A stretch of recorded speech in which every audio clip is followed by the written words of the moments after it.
Hey guys, welcome back to another episode of Ringsiders, where we are joined today by Leo Sparrow. How you doing, man? Good man, how are you? Here I am, the King of Kale, the Green Machine, the son of the sun, and the Earth champion, Leo Sparrow. Well, Thank you very much for having me on the show. I'm looking forward to having a good time. You know it's what? our That's pleasure, dude. that's the best guest intro we've ever had, where the Yes, guest does the intro for themselves. That yes. saves so much work on our part. So You're I wish almost more there. guests did that. Now, I was going to say this for later on because you've got the belt there. We saw the picture on Twitter as well, so we have to bring it up. The picture with you and Kerry Silkin. I mean, Kerry's become a really good friend to me and Callum this past year. What was it like for yourself meeting Kerry Silkin? I met him a few months ago, and I see him probably a few times a month at the shows around here, around the Pennsylvania, New Jersey area. He always just pops up whenever he's. Yeah. So it's cool being able to sit with him and pick his brain and hear what feedback he has to say. And I mean, being the champion of the earth is, Right. I mean, what kind of responsibility comes with that? Because when you're the world champion, I mean, there's so many world champions, it's kind of lost meaning. You're the earth champion. What's the difference there, and what responsibilities come with that? It's a vegan leather strap gifted to me by Mother Nature herself. I take the responsibilities of a warrior of the environment, of the animals, of the people. So are you an eco warrior, eco friendly, that kind of, yeah, brilliant. That's so you. I mean, okay, so it's different to a world champion. You're the champion of the entire planet, right? You're the planet's champion, and you're fighting the good fight for Mother Nature. That's right. I love it. I'm sold. And it's a beautiful belt as well. It is a nice belt. It is a beautiful belt. But I mean, and I hate to always bring this up, but going back to your wrestling days, Callum, you was kind of an eco-friendly wrestler yourself, weren't you? I mean, so... it's why I asked, because when I did wrestling myself, I was eco-friendly Alex Kingston, and I'd come out and hand out Greenpeace flyers and try and get people, and all that kind of thing. So I'm well on board with the gimmick. I wasn't not gimmick, character, whatever. But to me, it wasn't a gimmick. It was genuinely something I was like quite passionate about, and that's what I love about you doing that same kind of thing. It's good to see someone much more talented carrying on that for me. So. It doesn't. Yeah, it is just. I love everything about it, man. It's just brilliant. But going back a bit as well, obviously, because we got you on because I'll be honest with you, your name kept going up on Twitter, Yeah. and you're clearly making a name for yourself, and you're doing all the right things. I mean, what's that been like for you yourself? I've gotten to do a lot of cool things just based on showing up and meeting people and networking and building relationships with people. I went to business school for college, and I just Right. networking is just in my brain. It's just something I can't help but to do. So to be able to build relationships with people and then to see where I am because of it, it's rewarding. You can tell that you're good with the marketing side of things. I think one of the first things I saw of yours was like a maybe 1 or 2 minute video on Twitter that Carrie Silkin had retweeted. And I just remember thinking, this guy gets it. Like, I didn't see anything in the ring. It was just you talking to the camera. And I remember thinking, I already like this guy. Like, I'm either going to love this guy or hate this guy as a character. And it's the same thing. It's, you've got my attention. And I remember saying to Jamie at that point, we've got to try and get this guy on. And that was before I'd even seen you do a move. Do you find that's been the case with you? Like, there's some wrestlers like Danhausen, for example. People can go their entire lives without seeing a Danhausen match, and they're still his biggest fan. Have you found that people have, like, I don't know, maybe seen your promo videos, but none of your matches, or vice versa? And what does that feel like, getting that kind of attention? Yeah, of course. I like it when people can see me wrestle and then follow up on social media. Most of my merchandise, I have a little QR code that you can scan with your phone, and it'll bring you to all of my social media. Genius. So it's just an easy way for people to follow up and really see what else I do outside of the ring. And that's something that, again, rewarding when people like what I'm putting out. I've never seen that before. Having the QR code on the t-shirt, quite forward thinking, actually. What any other little tips and tricks that you want to share with people, or is he keeping it all up here? Oh, about what? I'm all Like all the marketing stuff that you're doing. Like I've never seen the QR codes before on the t-shirts. That's brilliant. But I don't put it on the shirt. I put it on like stickers. great, yeah. Price sheet, and it's on there. And Yeah. I have this little logo thing on the back of my phone here, where if I were to tap it to your phone, a notification would pop up that brings you to the website. So it's like a little NFC badge. Absolutely. Brilliant. That's incredible. This is such a different interview to usual because we've barely spoken about wrestling so far. It's just about the marketing side of wrestling, and I think that's so interesting. Yeah, brand management is, as an individual, is just something that fascinates me, and seeing a brand like my own brand, Leo Sparrow, grow based on the efforts that I'm putting in is it's good to see. It's nice. Yeah. Okay. So keeping that in mind, I mean, you're still fairly young in your wrestling career. We spoke to Kid Bandit recently. Kid Bandit was saying when they blew up, like it was kind of like an overnight thing, and they went from being relatively unknown to known by everybody overnight, and it was quite overwhelming and kind of hard to deal with. How have you adapted to getting your name out there, and like, for example, doing these podcasts for, it's not everyone's cup of tea doing a podcast and talking to strangers. How have you adapted to that? Has it been something you enjoy doing, or does it feel like you just have to do it for the marketing side of things? Oh, it's something that I genuinely enjoy doing, and I wouldn't do it if I didn't enjoy it. Yeah. Same with meeting people. If you expect people to have a good time meeting you, you have to have a good time meeting them. That's very true. So I really do enjoy doing the podcast. I enjoy going to shows. I enjoy meeting people, and it all comes back to me. Yeah.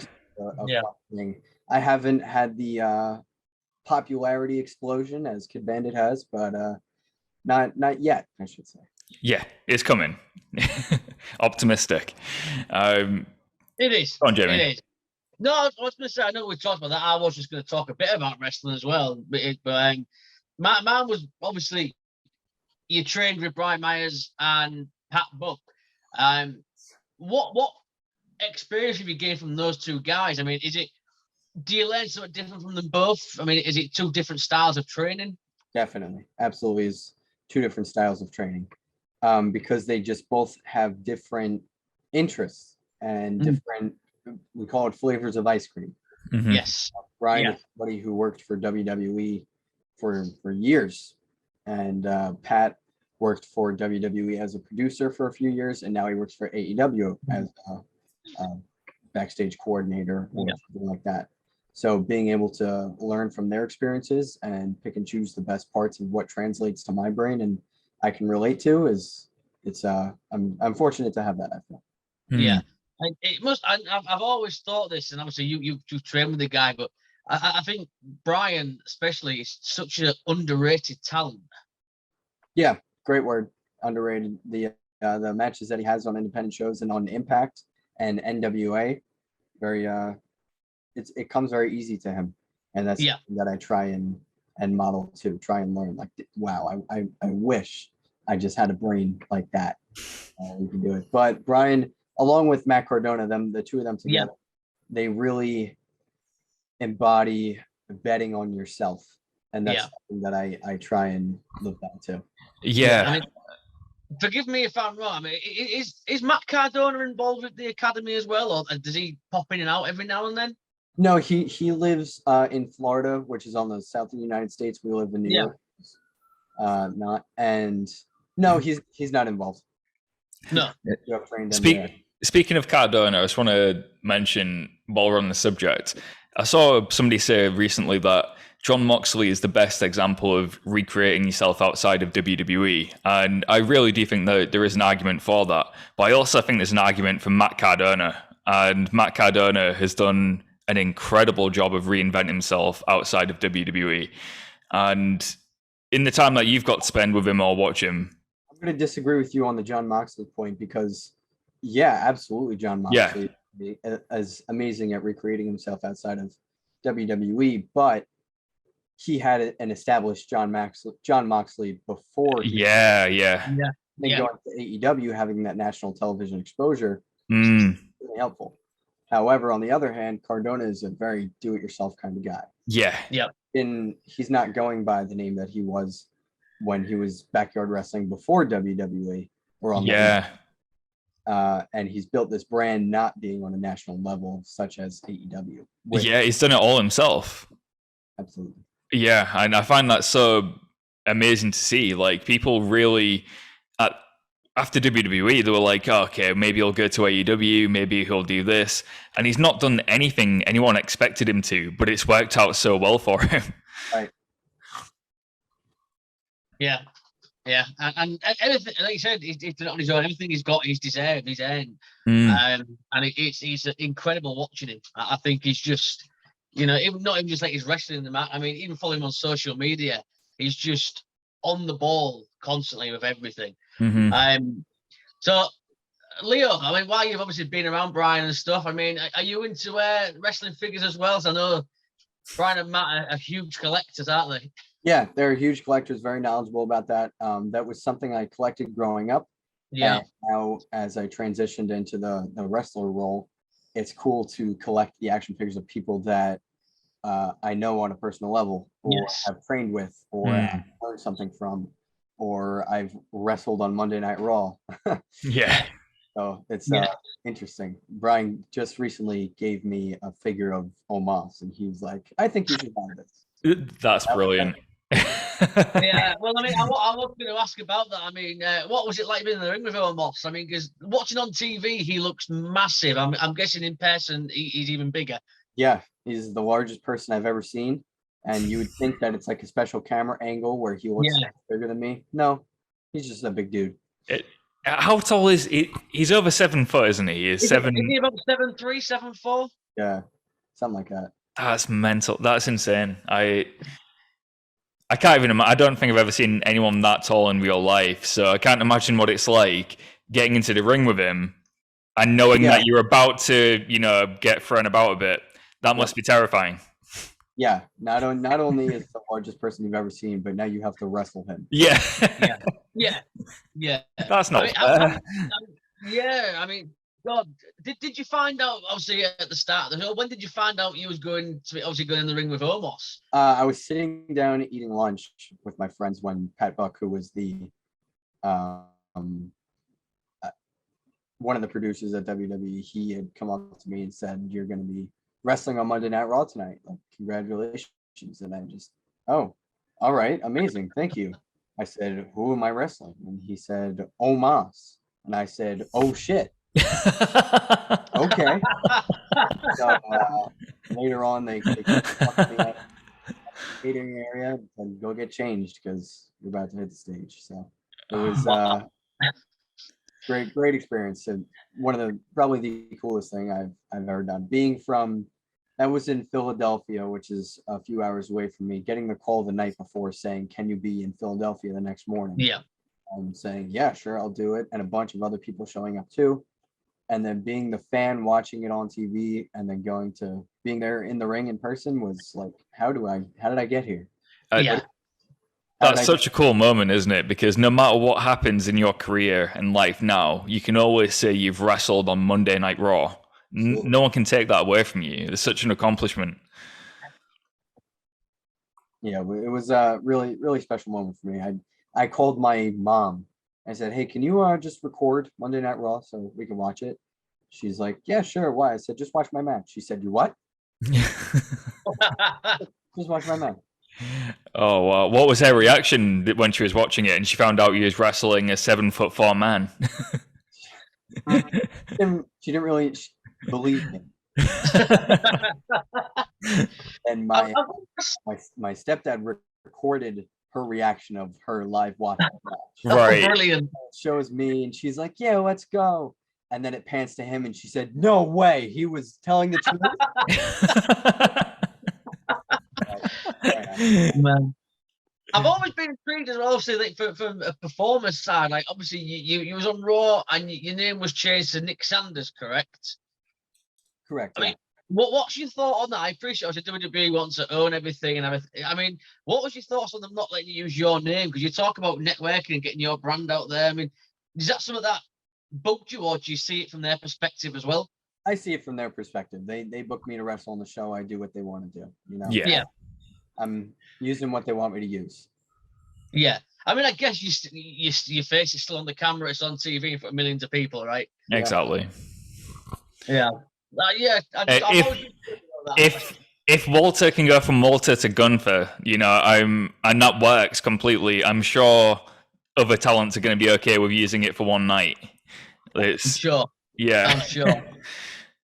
And obviously, I know, moving on as well to Rampage, I mean, what was that like, obviously, with the Acclaimed? And is there a big difference for the WWE AEW from what you've seen? So when I did Rampage, I wasn't there in person. It was something that we had ahead of time, and they aired on Rampage. But that was in the same week, so that made some headlines. But then when I did Dynamite, I was there in person, and that's what threw me through the steel cage. Mm-hmm. Is there a difference? I mean, what was it like? Obviously, WWE AEW, is the big differences in that? It's the same. They both have the same goal to put on a successful television production through pro wrestling. So it's there are a lot of similarities. Did you get to meet Tony Khan at all, or say hello or anything?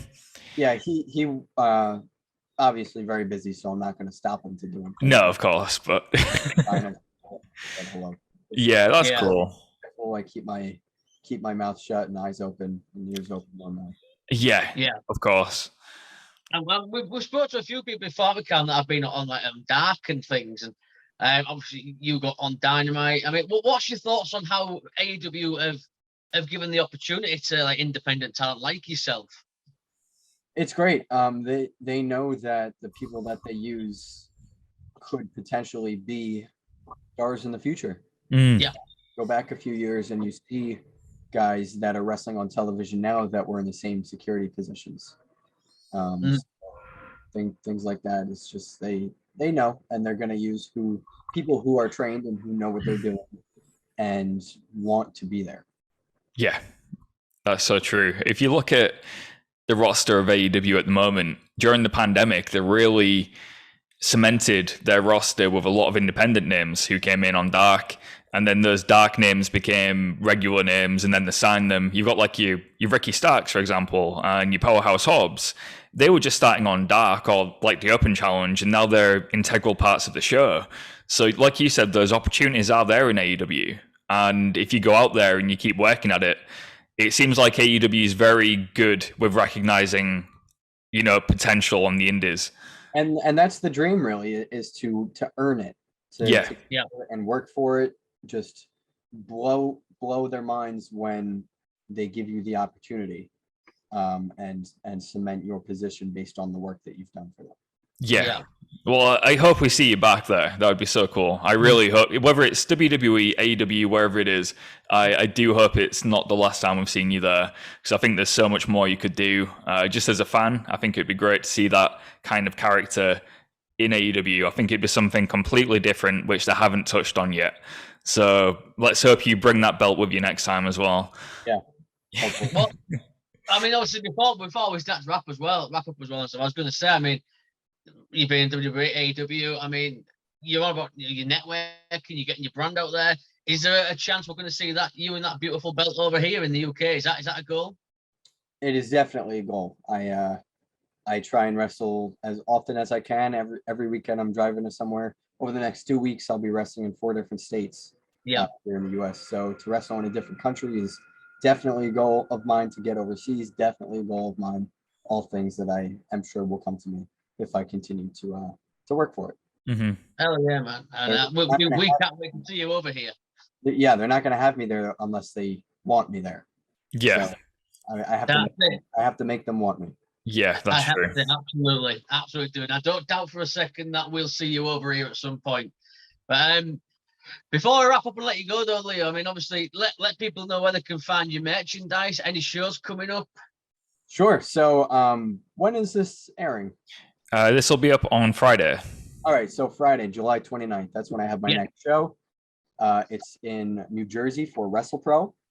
And then the day after, Saturday, July 30th, is Outlaw Wrestling in Queens, New York. And then the weekend after that, I want to say, is August 6th. Yes, that's for Colonial Wrestling Association in Massachusetts. I'll be making my debut there. And then on the 13th is MCW Maryland Championship Wrestling in Maryland. And then on the 19th of August, I will be wrestling in my first ever TLC match for a company called ISPW, the Independent Superstars of Pro Wrestling, in New Jersey, where I'm the current tag team champions with my partner, GKM. A TLC match. Well, good luck with that.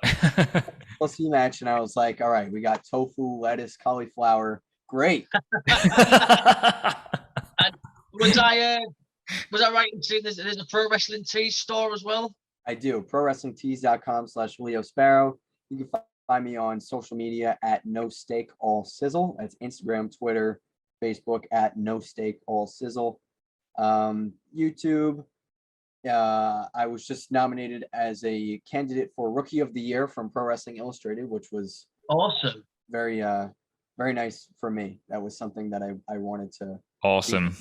Yeah, I mean that's a pretty big one. I mean they're a big name, so that's cool. Yeah, it's really important to me, and really just finishing up. This is I think the 29th on Friday is that's the 1 year anniversary of my first match in front of a live crowd. Wow, hell of a first year. That's you've already been on Raw and Dynamite. I mean, just trying, that's crazy. So well done on that. Crazy. Imagine what's going on. Exactly. I'm excited for your future as well. When you put it like that, what you've done in 1 year, also like Kid Bandit, very early on in your wrestling career, and you've already ticked off 2 bucket list things. It can only go up from there. So all the best with that. Be nominated as the top candidate for the Rookie of the Year in the entire pro wrestling world. Yeah. You're just totally blown my mind. Got a lot of eyes on you, so that's awesome.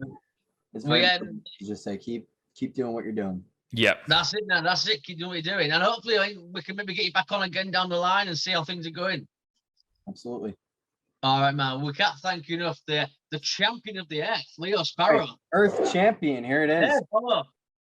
It's a beautiful belt. It is a beautiful belt. All vegan as well. Belt.